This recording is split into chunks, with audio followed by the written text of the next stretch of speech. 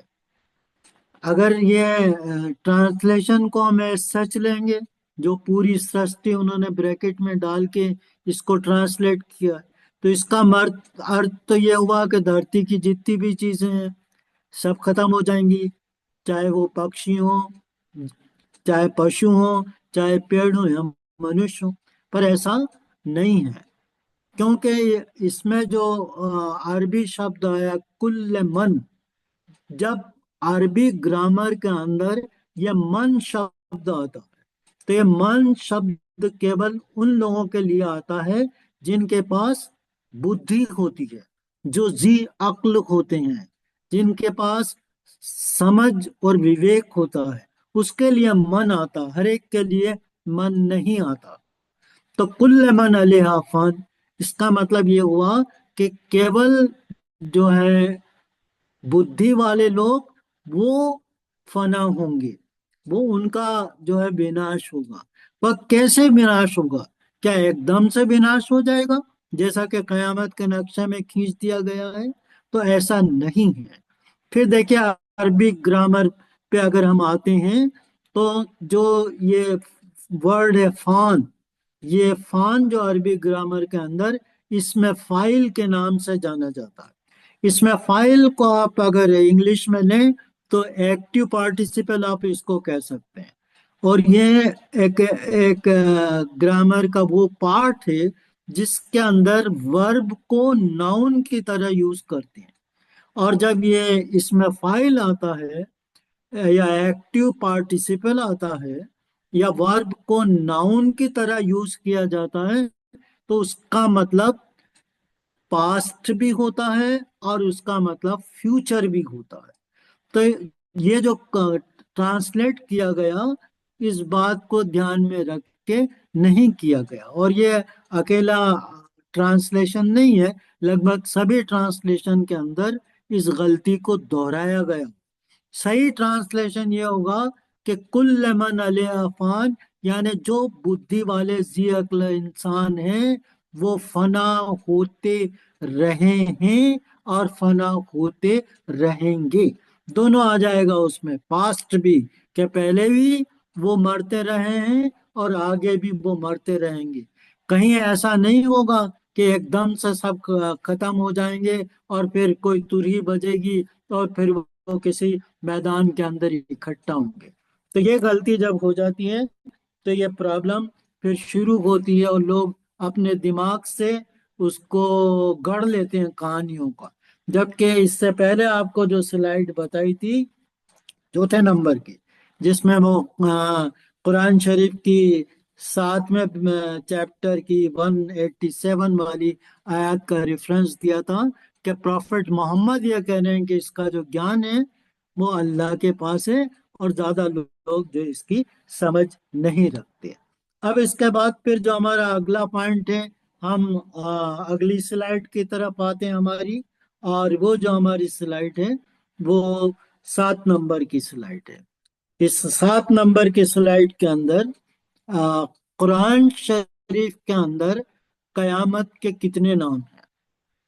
تو متروں، یہ بات دھیان میں رکھیے کہ قرآن شریف کے اندر جہاں صلات یا آبلیگیٹری پریئر یا نماز کی جب بات آئی ہے تو اپروکسیمیٹلی 80 جگہ 80 ٹائمز سلاد کی بات کی گئی ہے، جو کہ بہت امپورٹنٹ ہے، پیلر ہے وہ، باہی دھرم میں بھی پیلر ہے جو ہے وہ آبلیگیٹری پیلر۔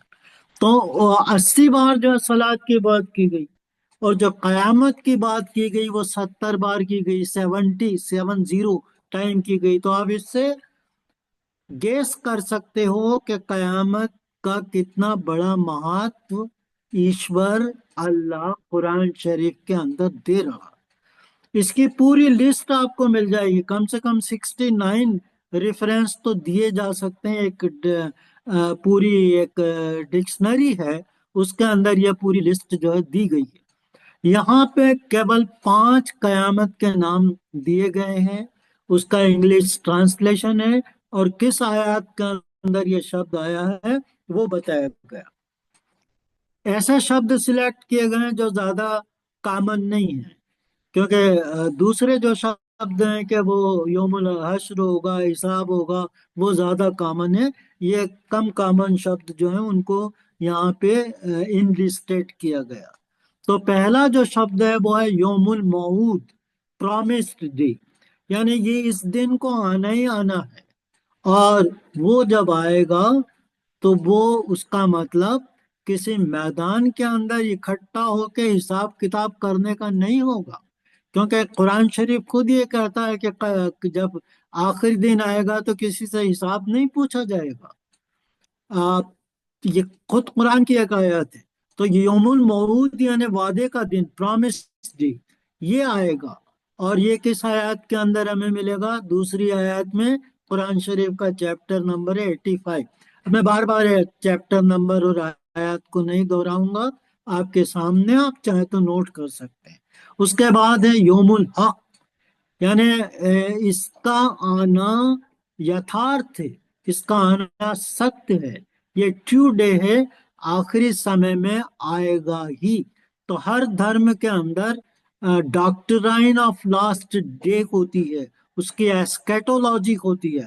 ہر پروفٹ اپنے سورگ روہن سے پہلے کچھ چنہ بتا جاتا ہے کہ آگے اس کے دھرم کا کیا ہوگا، اسی کو ہم ڈاکٹرائن آف لاسٹ تھنگس کے نام سے جانتے ہیں۔ اور وہ جب آتی ہے تو وہ یوم الحق کہلاتا ہے، وہ ٹرو ڈے کہلاتا ہے۔ اس کے بعد یوم الحسرہ، یوم الحسرہ یعنی ڈے آف انگوش، یعنی وہ جو دن ہوگا وہ سنتلاپ کا دن ہوگا۔ حسرہ اسی سے اردو ورڈ بنا حسرت، کہ آپ کو جو ہے تمنا رہ جائے گی جب جب آپ بیٹ اپنے جب مرتیو کے قریب پہنچیں گے، تو جیسے روحی کے اندر ہم پڑھتے ہیں تو آپ کو پتا چل جائے گا کہ اب کیا ہونے والا ہے۔ تب آپ پچھتائیں گے کہ کاش میں نے اچھا کام کر لیا ہوتا، کاش میں نے ایشور کے سندیش کو مان لیا ہوتا، کاش جو میرے متروں نے مجھے بتایا تھا اس کو سن لیا ہوتا۔ تو یہ پچھتاوا جو آپ کا ہوگا، یہ جو سنلاپ آپ کا ہوگا، اسی کو یوم الحشرہ کہا گیا۔ اگر اس میں تا جوڑ دیں گے تو یوم الحشرتا ہو جائے گا، تو تا اس کو سائلنٹ ہے، تو یوم الحسرہ یعنی حسرت کا دن۔ اس کے بعد پھر یوم الشقیل ہے، یہ اردو کے اندر سے شروع ہوتا ہے، اور ثقیل کا مطلب ہوتا ہے کوئی چیز جو ہے بہت بھاری۔ تو وہ ایک ہیوی ڈے ہے۔ ہیوی ڈے ان کے لیے ہوتی ہے کہ جب یہ میسج دی جاتی ہے کہ دیکھیے قیامت آ گئی، آخری دن آ گیا، جو پروفیسیز تھیں وہ پوری ہو گئی، بہاءاللہ آ گئے، ان کے جو ہیرالڈ تھے، ان کے جو مبصر تھے، ان کے جو اگردوت تھے باپ، وہ بھی آ گئے۔ دیکھو ان کی کتابیں دیکھو، ان کی رائٹنگ کو پڑھو، ان سے سمجھنے کی کوشش کرو، تو یہ ان کو بہت بھاری لگتا ہے کہ ہم جس دھرم کو مانتے چلے آ رہے ہیں برسوں سے، ہمارے باپ دادا سے، ہمارے خون کے اندر جو گھل گیا ہے، اس کو کیسے چھوڑیں؟ یہ کوئی معمولی بات نہیں ہے، یہ بہت ہیوی لگتا ہے ان کو۔ پھر اس کے بعد پھر جو پانچواں میں نے لیا ہے وہ یوم الکبیر ہے۔ تو یوم الکبیر، کبیر کا مطلب ہوتا ہے بڑا، مہان، تو اس کو جو گریٹ ڈے کے نام سے جانتے ہیں۔ گریٹ ڈے اس لیے کہ یہ ایشور کا دن ہے، اور اس دن جو اوتار آتے ہیں یعنی جو آئے ہیں یگ اوتار بہاءاللہ، وہ من یظہر اللہ کے روپ میں آئے، یعنی جس کو ایشور نے اوتارت کیا ہے۔ اور ان کا اپنا ایک نیا سائیکل آپ جانتے ہیں کہ ایک سائیکل تھا، آدم سے شروع ہوا تھا، پرافٹ محمد تک آیا، وہ اس کے آخری نبی تھے۔ اس کے بعد پھر دوسرا جو سائیکل شروع ہوا، یہ بہاءاللہ کا یگ ہے، جو 5 لاکھ سال تک چلے گا۔ تو یہ یوم القبیر ہے، گریٹ ڈے ہے، وہ آیا۔ تو جو 70 الگ الگ نام ہیں لگ بھگ، اس میں سے کیول یہ 5 نام جو ہے سلیکٹ کیے گئے۔ ہم اب اپنی اپنی اگلی سلائیڈ کی طرف آتے ہیں، اور وہ ہے سلائیڈ نمبر 8۔ سلائیڈ نمبر 8 کے اندر جو قیامت کے جو کچھ چن ہیں وہ بتائے گئے ہیں۔ تو جو 8ویں slide, Anuj please, slide number 8 ابھی آ جائے گی، وہ آ نہیں پا رہی اسکرین پہ۔ تو قیامت کی کچھ نشانیاں بتائی گئی ہیں سلائیڈ نمبر 8 میں۔ تو اس میں پہلی جو نشانیاں، ایکچولی دیکھیں تو یہ لگ بھگ الگ الگ لوگوں نے بتائی ہیں، تو وہ بھی 70-75 کے قریب جو چن ہوتے ہیں قیامت کے آنے کے۔ ان میں سے جو کچھ ہیں وہ یہاں پہ آپ کو اگلی سلائیڈ کے اندر آئیں گے۔ Anuj please, slide number 8، slide number 8 کے اندر جو ہے وہ کچھ چن دیے گئے۔ تو ان کو پڑھنے سے پہلے آپ اس بات کو سمجھ لیجئے کہ جو قیامت کی نشانیاں ان کو 2 پارٹ میں بانٹا گیا۔ ایک تو جو ہے وہ چھوٹی موٹی نشانیاں ہیں جو ہمیشہ سے اس دنیا میں چلی آ رہی، جیسے جھوٹ بولنا ہے، نشہ کرنا ہے، کم تولنا ہے، یہ برائیاں ہیں، پر بتاتے ہیں کہ جب قیامت نزدیک آئے گی تو یہ اور زیادہ بڑھ جائیں گی۔ تو پہلے سے جو چلی آ رہی تھی وہ اور بڑھ جائیں گی۔ کچھ ایسی نشانیاں ہیں جو بڑی نشانیاں کہلاتی ہیں، کہ وہ اسی دن کے آس پاس ہی ہوں گی، اور وہ امیجیٹ سائن ہوگا قیامت کے آنے کا۔ تو اس میں سے کچھ جو ہیں بڑی نشانیاں، کچھ چھوٹی نشانیاں، اس کو مکس کر کے یہاں پہ آپ کو 4 نشانیاں بتائی۔ پہلی جو ہے، لوگ مضبوط عمارتیں کھڑی کریں گے، پہلے بھی کرتے رہے ہیں، لیکن اب ہم دیکھتے ہیں کہ جو ہے ملٹی سٹوریڈ بن رہے ہیں، اور جو ہے کانکریٹ کے جنگل جو ہے وہ کھڑی کیے جا رہے ہیں، تو مضبوط عمارتیں بنائی جا سکیں۔ اتنی اونچی تو پہلے کبھی نہیں بنتی تھی، مضبوط ضرور بنتی تھی۔ اس کے بعد پھر سنسار اپنے پیروں پر اور گیان کو اپنے پاؤں کے تلے کر لیں گے۔ یہ بڑی نشانی ہے کہ جو بھوتک وادیتا ہے وہ اتنی بڑھ جائے گی کہ جو گیان پراپتی کی جگیاسا ہے وہ لگ بھگ ختم ہو جائے گی۔ آپ کو پہلے بتایا تھا جب ہم اسٹڈی کر رہے تھے بودھ دھرم کے بارے میں، تو اس میں بھگوان بدھ نے کہا تھا کہ گیان پراپتی کی جو اچھا ہے یہ منش کے نیچر میں ہے۔ ایک بچہ اس اچھا کو لے کے پیدا ہوتا ہے، لیکن جو اس کو ماحول ملتا ہے، جو اس کا واتاورن ملتا ہے، وہ اس سے اس کو بھٹکا سکتا۔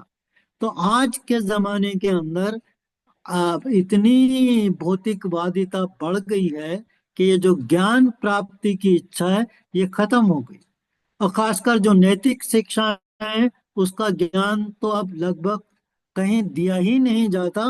باعث ضرور کوشش کرتے ہیں اپنے الگ الگ بک کے مادھیم سے، children class, junior youth class اور روحی کلاسز، اس سے جو ہے وہ کوشش کر رہے ہیں، لیکن باقی جو ہے اس کا گیان ختم ہو گیا۔ کچھ جگہ پہ ہیں کچھ لوگ، کچھ لوگوں کو ہی وہ ملتی ہے، سب کو نہیں ملتی۔ تیسرا جو ہے کہ بھے اور نراشا تمہارے مدھیہ پرویش کر جائے۔ تو ایز پوری کمیونٹی کے اندر، پورے نیشن کے اندر، پورے قوم کے اندر ایک آدمی